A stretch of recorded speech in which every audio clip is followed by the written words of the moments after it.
Hello, my name is Rick Ray. I'm a certified public accountant and owner of Global Tax Service, LLC.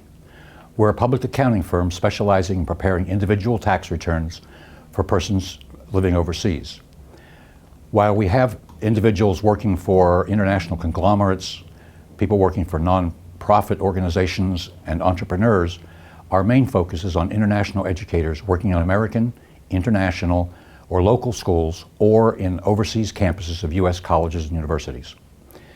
The information I'm going to provide to you today is accurate, but it may not apply in all specific cases. If you have questions on any of the information provided, please drop us a note. Our email address is info@globaltaxonline.net. That's info@globaltaxonline.net.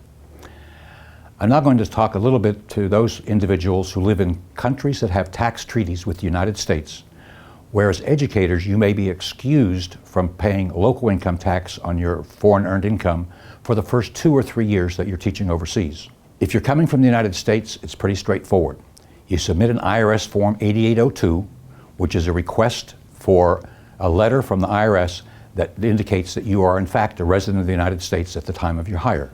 You then turn that into your director, and that goes to the local tax authorities, and you will be exempt from paying local tax for the period applicable in the treaty, which could be either 2 or 3 years.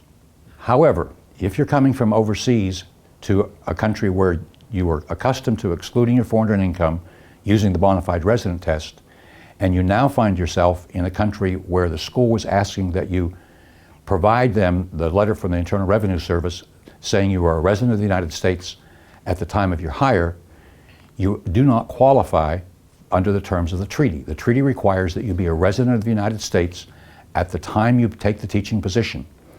If you've already been overseas and if you've been using the bona fide resident test to exclude your foreign earned income from U.S. tax, you do not qualify for exemption from paying local foreign tax under the terms of the tax treaty. The other issue is, for everyone who benefits from the tax treaty, you cannot claim bona fide resident status on your tax return to exclude your foreign earned income. You must use the physical presence test. And the physical presence test limits your days in the United States to 35 in any 12-month period. If you were already overseas, you may have been accustomed to spending 1 or 2 weeks at home over Christmas or New Year's, and perhaps a month or 6 weeks at home in the summer. You will no longer be able to do that because of the limitations if you're claiming tax treaty benefits. You can find yourself not qualifying to exclude using the bona fide resident test because you're not paying local tax, and not able to exclude because you spent too many days in the United States. That means you need to be careful about counting days, and you need to be aware whenever you sign your contract of the new limitations on your days in the United States.